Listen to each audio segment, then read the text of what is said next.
So our next presenter this afternoon is Yannick Nkumu. Yannick is with Helen Keller International working on the Morbidity Management and Disability Prevention Project in Cameroon. And he'll be talking about the experience that he's had with the surgical follow-up of hydrocele surgery patients in Cameroon, and he'll also talk a bit about the Burkina experience. Okay, thank you, Zena.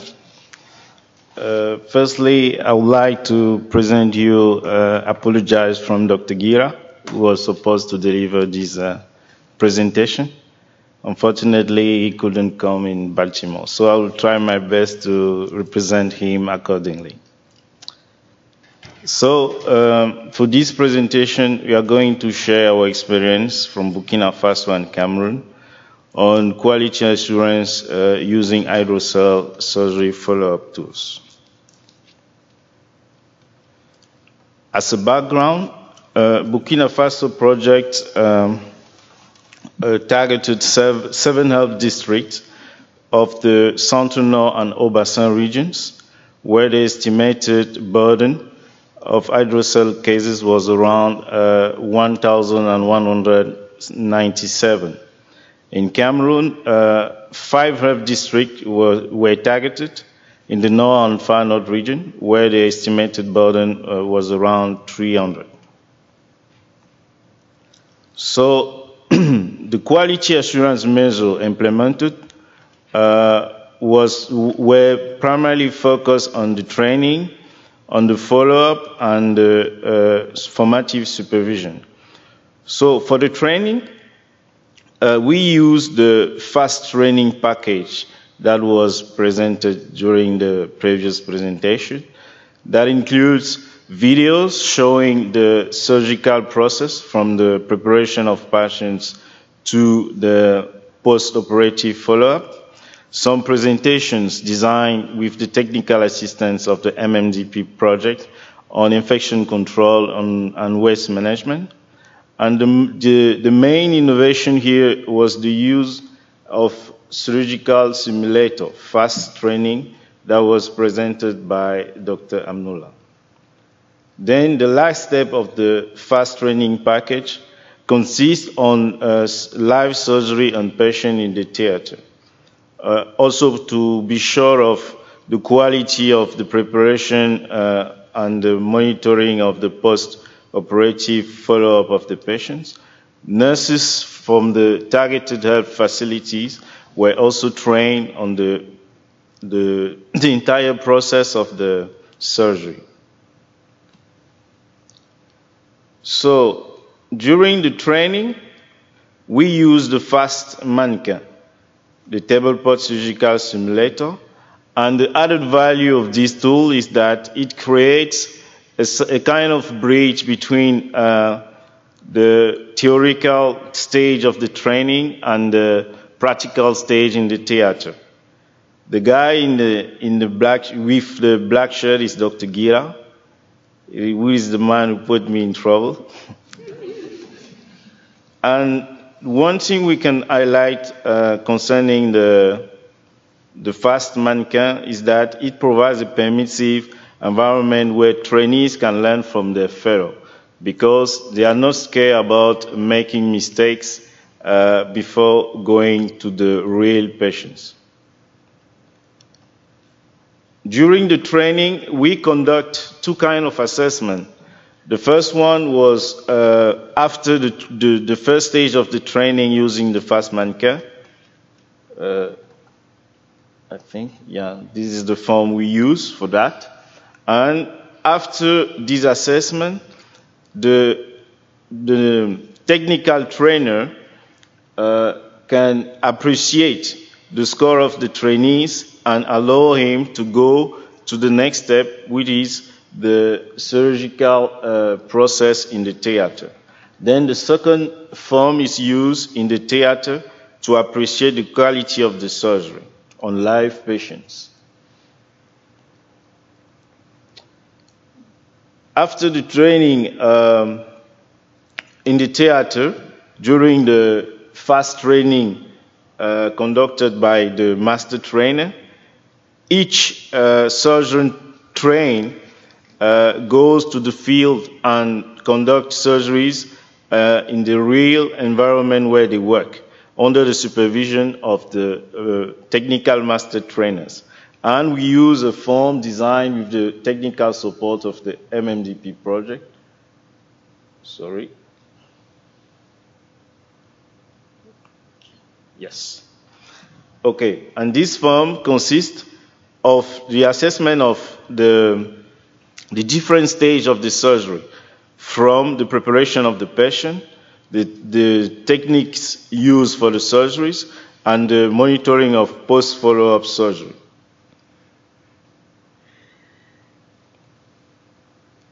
These are some of the points that we follow on the supervision checklist. Cleaning of genital area with soap, cleaning of genital and surrounding area with antiseptic, if local anesthesia use, pre-op anesthesia, and so on. Also, with the technical support of the MMDP project, an algorithm was designed to help the follow-up of the post-monitoring, the post-operative phase. Then, here we have a hydrocele surgery patient on antibiotics. At day 1 and day 2, we check for hemorrhage and hematoma. If there is an hemorrhage, we go here to see if the dressing is soaked with blood and hemorrhage occurs during surgery. If not, at day 3 to day 5, we make a septic change for dressing.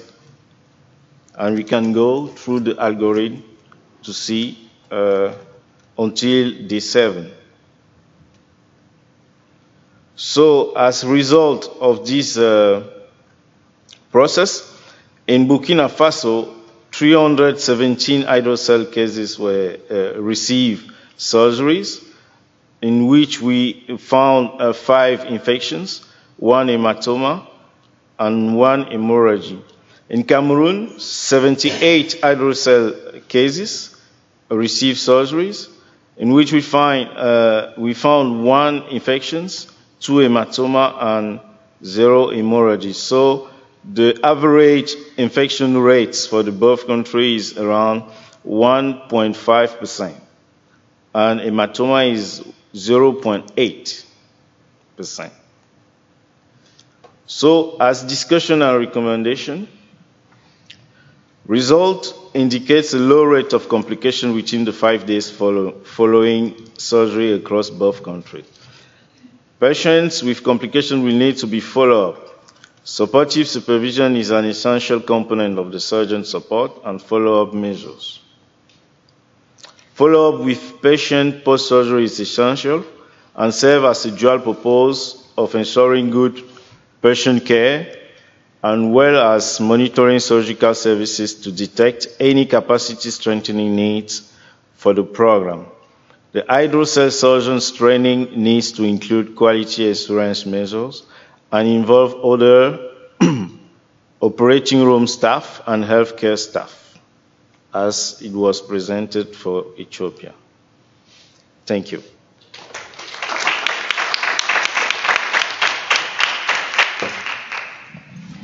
Thank you, Yannick. We can take some questions. Dr. Azra. Thank you, Zena. I'm a surgeon myself, so I might ask some technical questions. Now, to start with, what is the criteria of the selection of your trainees? How do you select them, 1? And 2, if you get patients with the scrotal elephantiasis, which is also a complication of LF, what do you do with them? Okay, thank you. I will be able to provide an answer for the first question. In the Cameroon case, we don't have a lot of choice because in each targeted health district, usually we have only 1 physician. So the only physician which is available is selected to be trained. This is the main criteria. But here I have an issue. Are these physicians doing surgery anyway, in one way or another, or you are going to train them on the dexterity of doing surgery, how to use scissors and knives and etc.? Yes, in the context of Cameroon, a physician at the health district level is always in charge of all essential surgeries to be conducted at district level because he is alone. So all essential surgeries, including cesarean and the other hernia, is able to conduct that. And just to answer the other part of your question, Dr. Azrat, if you have a scrotal elephantiasis, it's going to be referred. We are not training the surgeons to operate that under our project. So, interesting question. And follow up to that, when you choose the people to be trained, I was under the assumption that that's been my experience as well in Nigeria. The GPs do general surgery, and most have had experience in hydrocele and herniorrhaphy. So I'm assuming that most of the physicians you're training have surgical skills and have performed hydroceles before. Is that correct? Yeah. So the question I have is, you're training, are they familiar with the technique that they're doing on the mannequin, or is this a different surgical technique that they are being trained in? One, and then it would be very interesting if that's the case to go back after a year or two and see if they're still using that technique or they've reverted to their own. Because my experience with surgeons is that what they learned in training is what they will continue to do. And I'm just wondering, if you teach them a new technique, they'll do it for your surgical camp and then they'll go back to the old way. We physicians are sort of like that. Okay, thank you for the suggestion. But what I can say is that MMDP project is promoting the resection technique with the mannequin. But we'll keep your suggestion in mind and we'll go to the field to check. If I can just add to that the experience that we've had with the three countries that we're working in, Burkina Faso, Cameroon, and Ethiopia, is a bit different in each of the countries. Just to mention that in Burkina Faso, the surgeons that we're training are sometimes just qualified nurses who have gone back and gotten trained in essential surgeries. And so we train those people as well because they are operating. With the other part in Ethiopia, we had the experience where Ethiopian surgeons preferred the eversion technique, and it was a discussion and a negotiation to try to see if they would try and adopt the resection technique. And maybe Dr. Andwalam, you can speak to that. But the surgical simulator itself will only allow you to do the resection technique. The tunica vaginalis is not flexible enough to do the eversion. Yes, as you said, Zaina, most of us were doing the eversion technique, but in the places where we give the training of the resection technique, I've been in some places and they have adapted doing well with the resection technique. So I think it is easily adaptable. That's my feeling. Well, everybody knows I'm an eversion guy. We published that. So my question is, do you carry an electrocautery machine with you to these procedures, or do you do the procedures without a bovie? It would have been nice if there is a cautery machine, which is actually available in some, but in most of the places there is no cautery machine. Good. So the most important message we give them is to meticulously suture the edge of the cut, and that worked out anyways. And in Burkina Faso and Cameroon, it's the same situation where you will get the cautery machine in some ORs, but not in others.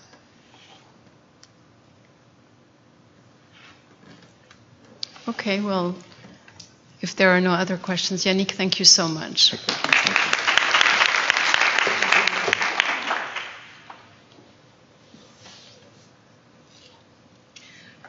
Were there any other questions regarding the TT surgical follow-up or the hydrocele surgery follow-up?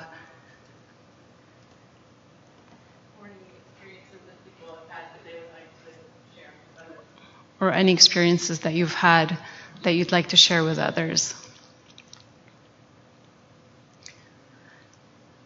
So if there are no, go up, please. Our economist is coming to talk to us. This is a question. Before the surgeries, did you have surveys and ask the men about their how much work time they lost? This is an information need that we have. And so did you have any surveys, questionnaires on the amount of work time they lost or their disability, and did you see any correspondence between their self-reported disability and the amount of work time they reported losing? Yeah. We're hungry for data. Did you see the presentation earlier this week where there was a study on caregivers for Hydrocele? You saw that. You should see that. It's a marvelous, very interesting presentation that might give you some very key leads. Okay, good. Yeah. We haven't done this DALIs or and so on, but as I mentioned, in 9 to 12 months post surgery, there is an independent urology consultant who would go and investigate on the quality of life of the patients. But the DALIs lost, we haven't checked. I don't need DALIs. Even the disabilities. How many days of work when they still have the Hydrocele? Did they miss work because of the discomfort? Oh, okay. No, I'm not getting as complicated as DALIs or anything. I mean, before they had the surgery, did they miss work because of the disability involved or the discomfort, things like that? So, but yeah, okay. No, we haven't asked that really.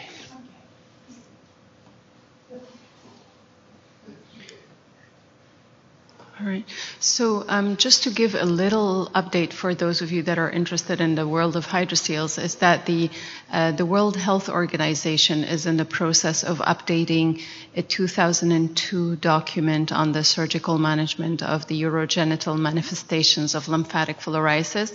It's the reference document from WHO on hydrocele surgery, basically. And there's a steering committee that was organized, and they are in the process of updating this document. So just keep your heads up that it'll be coming soon, probably by the end of the year or early 2018. Well, if there are no other questions, thank you all for coming and participating. And please feel free to reach out to each of the speakers if you have more questions. Thank you.